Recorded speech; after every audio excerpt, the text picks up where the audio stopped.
एक बार बोलो वृंदावन बिहारी लाल की जय। राधे राधे, जय श्रीमन नारायण। किसी ने ठीक ही कहा है कि बांके बिहारी जी की जब कृपा होती है तभी वह अपने भक्तों को वृंदावन बुलाते हैं। इसी सच्चे घटना पर आधारित आज मैं आपके लिए एक कथा लेकर आई हूँ, एक कहानी लेकर आई हूँ। तो चलिए कहानी को सुनते हैं और कहानी का लाभ लेते हैं। बीकू नाम का एक लड़का था जो रेलगाड़ी में साफ सफाई का कार्य किया करता था। उससे जो भी उसे पैसे मिलते अपने घर का गुजारा किया करता था। उसके घर में उसकी एक बूढ़ी माँ, एक छोटी बहन और एक बीमार पिता थे। एक दिन रेलगाड़ी की सीट के नीचे सफाई करते समय उसे एक पर्स मिला। उस पर्स को पकड़ते ही उसके हाथ कांपने लगे। उसको लगा कि इसमें बहुत सारे पैसे होंगे। उसने जल्दी से पर्स उठाया और अपनी निक्कर की जेब में डाल लिया और वह इंतज़ार में था कि कब गाड़ी रुके और कब मैं इस पर्स को खोल कर देख सकूं कि इसमें कितने पैसे हैं और उन पैसों से मैं अपने घर के लिए कुछ राशन, बीमार पिता के लिए कुछ दवाइयाँ लेकर जा सकूं। रेलवे स्टेशन पर गाड़ी रुकते ही जब वह जल्दी से गाड़ी से नीचे उतरा और वह कहीं एकांत में जाकर जल्दी जल्दी उस पर्स को खोल कर देखता है तो उस पर्स को देखते ही उसके होश उड़ जाते हैं, क्योंकि वह पर्स बिल्कुल खाली था। उसकी सारी उम्मीदों पर पानी फिर गया। पर्स की पिछली जेब में अचानक उसको किसी भगवान की तस्वीर नजर आई। तस्वीर को देखते ही जैसे उसके शरीर में हलचल सी होने लगी और उसने अपनी आँखों में दो मोटे मोटे आंसू निकाल कर उस तस्वीर के चरणों में गिर पड़े। वह आंसू पर्स में किसी के न मिलने के थे या उस तस्वीर में मिले हुए भगवान को देखकर बहुत हिम्मत करके वो वहाँ से उठा और थके हुए कदमों से आगे चलने के लिए तैयार हो गया। चलते चलते वह सोचने लगा कि आज तो घर में खाने को कुछ भी नहीं है। माँ भी भूखी है, बहन की पेट में भी अन्न का एक दाना नहीं गया है, बीमार पिता को भी दवाई खाने से पहले कुछ खाना था। यही सोचते सोचते वह गली की नुक्कड़ पर किसी की शादी हो रही थी। शादी में बचा हुआ खाना वहाँ का सेठ लोगों को बांट रहा था, तो वो भी लाइन में लग गया तो उसको भी 2-3 लिफाफे भर भर कर खाने को मिल गए। खाना देखकर उसकी खुशी का तो ठिकाना ना रहा। घर जाते ही उसने खाना अपनी माँ को दिया और कहा कि माँ, आज देखो मैंने कितना स्वादिष्ट और सुंदर भोजन लेकर आया हूँ। माँ कहती है, बेटा ला, तेरी बहन भूख के कारण सुबह से रो रही है और मैंने भी सुबह से कुछ भी नहीं खाया है और तेरे पिता को भी कुछ भी नहीं खाने को लिए दिया है, क्योंकि घर में कुछ खाने के लिए था ही नहीं। भिखू हैरान था कि जो सेठ उसको देखकर नाक मुंह सिकोड़ता था, आज उसने मुझे खाने को कैसे दे दिया। तभी उसने जेब से पर्स निकाला और इस तस्वीर को देखा और उनका धन्यवाद किया कि शायद आज आपके ही कारण मुझे खाने को मिला है। माँ ने कहा कि यह खाना तो कल पूरा दिन चल जाएगा। अगले दिन फिर काम के लिए निकला। स्टेशन पर पहुंचते ही वह गाड़ी में चढ़ने लगा। तभी एक बीमार और बूढ़ी औरत उसको कहने लगी कि उसके लिए टिकट ले आओ, मेरे पैर में बहुत चोट लग गई है। बीकू बोला, हाँ हाँ माँ जी, मैं अभी आपके लिए टिकट ला देता हूँ। उसने उसको 500 का नोट दिया और फिर झट से टिकट लेने के लिए वह टिकट काउंटर पर चला गया। तभी गाड़ी की सीटी बज गई और गाड़ी चलने के लिए तैयार हो गई तो भिखू भागा भागा रेलगाड़ी की खिड़की से ही उस बूढ़ी औरत को टिकट हाथ में पकड़ा देता है, लेकिन बाकी के पैसे उसके हाथ में ही रह जाते हैं। तो बूढ़ी औरत उसको खिड़की से इशारा करती है, बाकी तू रख ले, बाकी तू रख ले। 275 रुपये बचे हुए थे। हैरानी से हाथ में पकड़े हुए पैसे को देखता रह गया। तब गाड़ी जा चुकी थी। वह गाड़ी में न चढ़कर घर की तरफ चल पड़ा और रास्ते में उसने 1 हफ्ते का उन पैसे से राशन ले लिया और माँ को देखकर बोला, देखो माँ, आज तो खूब कमाई हुई है। यह देखकर 1 हफ्ते का पूरा राशन लेकर आया हूँ। माँ यह देखकर बहुत खुश हुई। तभी उसने जेब में रखे हुए भगवान को फिर निकाला और उनका शुक्रिया अदा किया और कहा, यह सब आपके ही चमत्कार के कारण हो रहा है, मैं नहीं जानता कि आप कौन हो। तभी उसने जेब में से एक तस्वीर को निकालकर अपनी माँ को दिखाया और कहा, माँ यह कौन से भगवान हैं। माँ ने कहा, उसकी तरफ नहीं देखा, क्योंकि वह तो इतना राशन देकर बहुत खुश थी। राशन को देखते हुए उसने भगवान को नहीं देखा। बीकू ने देखा कि माँ नहीं देख रही, तब उसने पर्स अपनी जेब में दोबारा रख लिया।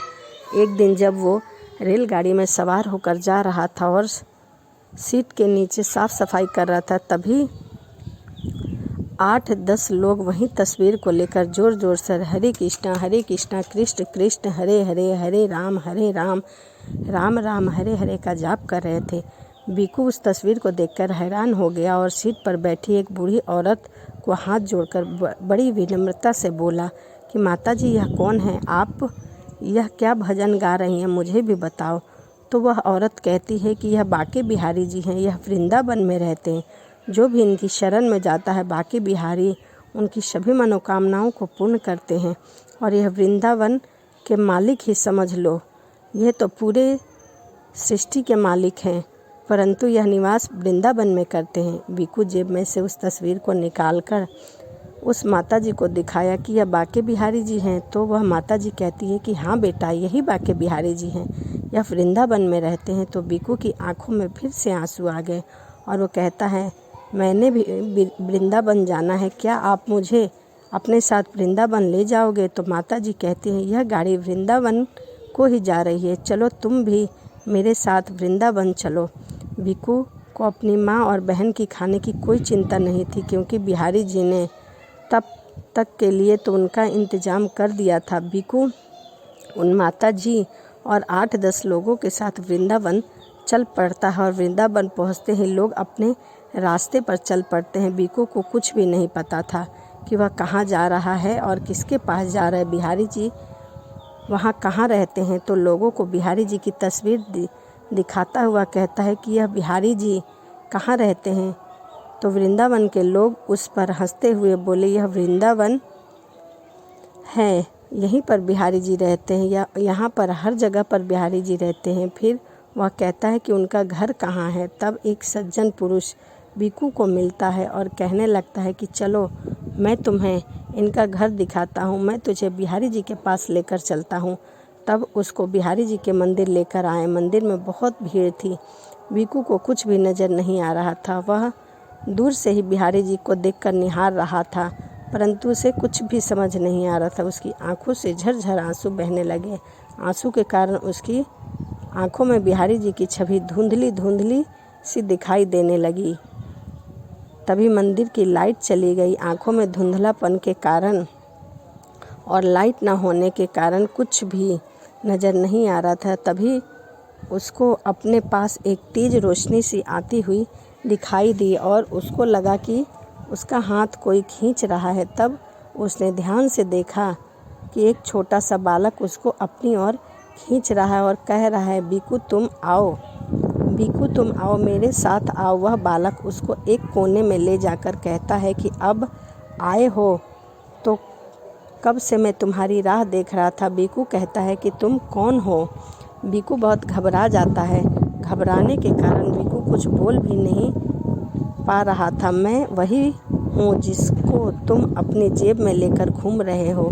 तेरा मेरा नाता तो उसी दिन से बन गया था जब तूने मेरी तस्वीर को देखकर अपने आंसुओं को मेरे पैरों से धोया था। तब से तू मेरी शरण में है और मैं कब से तुम्हारी राह देख रहा हूँ। आज तुम यहाँ आए हो, अब ना मैं तुम्हें जाने दूंगा। बीकू ने कुछ भी न बोला गया। मन में सोचने लगा कि मैं यहाँ रह जाऊंगा तो मेरे माता पिता और छोटी बहन और मेरे बीमार पिता का क्या होगा। बिहारी जी ने उसके मन की मंशा को समझ गए और कहने लगे कि तू उनकी चिंता मत कर। वहाँ पर एक सेठ को, जिस बस्ती में तेरे माता पिता रहते हैं, उन्होंने उस झोंपड़ी के बदले तेरे माता पिता को एक पक्का घर मकान बनवा दिया है और खाने पीने की भी व्यवस्था का प्रबंध हो गया है। तो उनकी चिंता मत कर, अब तू यहीं पर रह, मेरे साथ रह, मेरा सखा बनकर रह। यह कहते जा रहे थे तो बिहारी जी बोले, आज से तू बाहर माला फूल की दुकान लगाया करेगा, बाहर जाकर फूल और माला की दुकान लगाया करेगा, और आज से मैं तेरे हाथ से बने हुए फूलों की माला ही पहनूंगा। आज से तू मेरी शरण में है, मेरी शरण में जो एक बार आ जाता है मैं उसका साथ कभी भी नहीं छोड़ता। भिकू को तो अपनी किस्मत पर विश्वास ही नहीं हो रहा था और वह उसकी आंखों से आंसू की धारा बहती जा रही थी और बिहारी जी के पांव पर गिर रहे थे, जिससे बिहारी जी के पैर भी धुल गए। देखते देखते बिहारी जी वहाँ नहीं थे और मंदिर में विराजमान थे। बिहारी जी की अपने ऊपर ऐसी कृपा देखकर भिकू धन्य ध्यान हो गया और बिहारी जी को एक टकाटक से देखने लगा और बिहारी जी का धन्यवाद करने लगा। इसीलिए कहते हैं कि जब तक बाके बिहारी की कृपा नहीं होती तब तक वह अपने भक्तों को वृंदावन नहीं बुलाते। जिस दिन बाके बिहारी की कृपा हो जाती है, भक्त अपने आप वृंदावन चला जाता है। तो यह सत्य घटना पर आधारित एक कहानी थी जो मैं आपके लिए लेके आई हूँ। तो आपको कहानी कैसी लगी कमेंट ज़रूर करिएगा। तो चलिए इसी के साथ मिलते हैं अगली वीडियो में। राधे राधे, जय श्रीमन नारायण। और एक बार बोलिए वृंदावन बिहारी लाल की जय, अलबेली सरकार की जय।